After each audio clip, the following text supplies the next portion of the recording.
The Chicago Bears got a roster that's ready to explode, but we're hunting for pieces from Vegas and New Orleans because Poles' D-line is currently a total disaster. We're breaking down the foundation today, from the ESPN Deebo Samuel rumors to why Dennis Allen's publicly recruiting a Hall of Famer for the rotation. But the real operational blueprints about the blockbuster that's still on the table, a deal involving a 2027 first-rounder for an edge rusher who's put up 90-plus pressures in back-to-back years. First, friends, can I ask for a small favor? If you're liking what we do, click the like button to show your support. It truly means a lot. Thanks again. If you poll most of the Bears fans I know about what's bugging them before OTAs, the answer is the same. The defensive line. It's a mess. Chicago didn't go after a pass rusher in free agency, and they didn't touch one on day 1 or day 2 of the draft. That's a massive failure in asset allocation. We got a clear shot at a Super Bowl run in year 3 of Caleb Williams' rookie deal, and we're just sitting on our hands at the most important spot on the defense. But hey, not every analyst is staring at the same problem.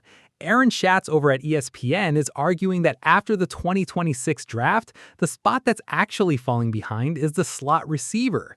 He's actually out here telling Ryan Poles to look into signing a veteran like Deebo Samuel to fix the vibe. Schatz is basing this on how the Bears actually line up on the field. Yeah, we use those 2 tight end sets, but we still ran 11 personnel. That's 1 back, 1 tight end, and 3 wideouts on 52% of the snaps last season. That's more than half the time.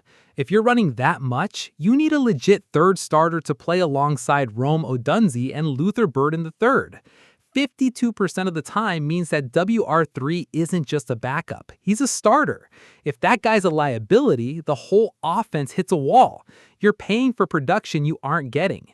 Right now, that job belongs to Khalif Raymond. The guy's 31 years old. He hasn't even hit 300 receiving yards in either of the last 2 seasons. The ROI there is bottoming out. Schatz is pointing at Samuel, the guy who was an all-pro in San Fran back in 21 and put up 72 catches for 727 yards and 5 touchdowns with Washington last season, as the guy who actually moves the needle. Raymond's a nice story, but the production's been dead. Betting the house on a third-round rookie you haven't even seen in pads is just bad management. You buy the proven asset when the window's open. The Bears are dealing with a tight salary cap. The biggest must-have for this roster isn't a third wideout. It's help at defensive end and defensive tackle. Would you spend the money bringing Deebo Samuel, or do you think we don't need him? It's about priorities. You don't buy a new sound system when the transmission's slipping. Fix the damn line, or don't complain when we're 8-9. While everyone's arguing over receivers, we're shifting gears back to the real fire we need to put out. There's a free agent name out there that's got one Bears coach talking in public, and the connection between these two goes a lot deeper than you might think. The 2026 Bears are looking like a real squad in the NFC, no doubt about it.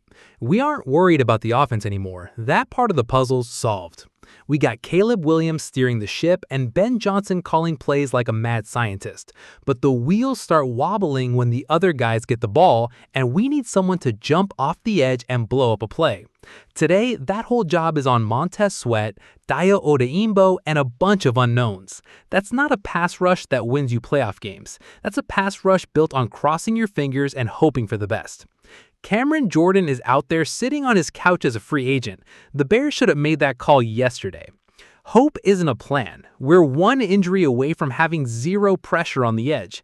Every day Jordan sits on the couch is a day we're wasting a veteran minimum opportunity to stabilize the front four. Montez Sweat is the real deal. He's a monster who can take over a game one-on-one. But the real mess is that you can't run a defense through just one guy. Dayo Odeyingbo has shown some flashes, but betting the whole season on him being the guy across from Sweat, on a team that wants to win the NFC, that's a massive gamble. The guys in the front office aren't blind. They know the defensive line has been a nagging toothache all offseason. What makes this more than just typical talk about a free agent is Dennis Allen. He's our defensive coordinator now, and he's the guy who lived in Jordan's ear for years back in New Orleans. When Allen talked to the media and called him a Hall of Fame player, even catching himself to make sure people knew he meant Jordan is still that guy right now, that wasn't just fluff. Allen didn't stop there either. He said, "I don't know that there's been a ton of discussion about that. You never know what opportunities might present themselves down the road." That's a massive come get me sign. If Allen wants him and Jordan's available, you get the deal done. This isn't about feelings, it's about defensive leverage. Think about what Jordan brings to the table. 14 seasons, 9 Pro Bowls, over 100 career sacks. Offensive coordinators have spent over a decade losing sleep trying to figure out how to stop this guy. Is 37-year-old Jordan as fast as he was 10 years ago? Of course not. But we're not asking him to be a track star. He brings something to this young defense that a draft pick just can't. A masterclass in how to win with leverage and smarts. Plus, Jordan already knows the system. He knows Allen's playbook front to back.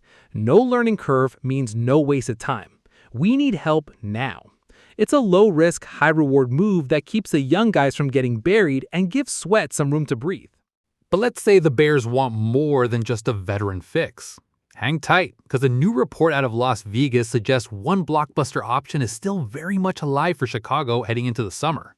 The Bears haven't exactly been tearing up the phone lines to fix this pass rush mess yet, which might mean a massive swing for Maxx Crosby isn't the plan A. But don't you dare think for a second the door slams shut. I like the patience, but at some point you gotta stop window shopping. We're one elite rusher away from making every OC in the North lose sleep. The cost of doing nothing is higher than the cost of a trade.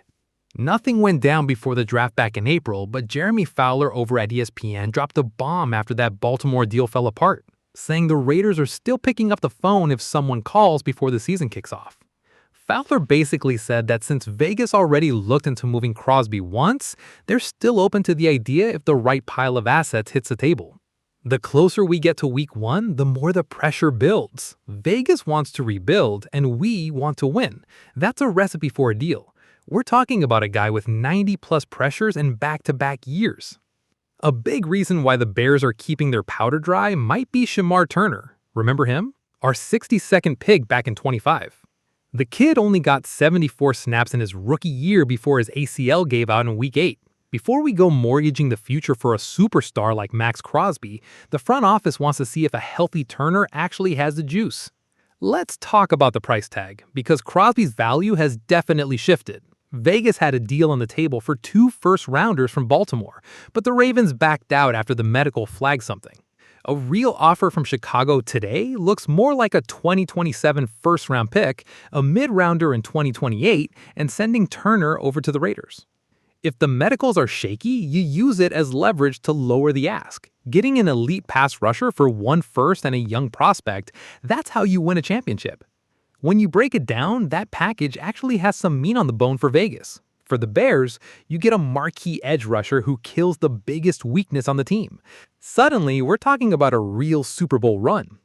But if we're being honest about how this front office moves, they've been more about calculated builds. Add in a veteran like Cameron Jordan for $5 or $7 million bucks, and that's probably the squad.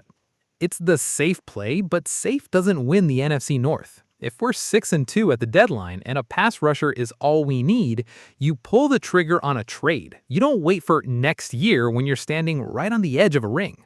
Hit the like button if you want Poles to quit playing with our emotions and go get Crosby today. We're running out of excuses.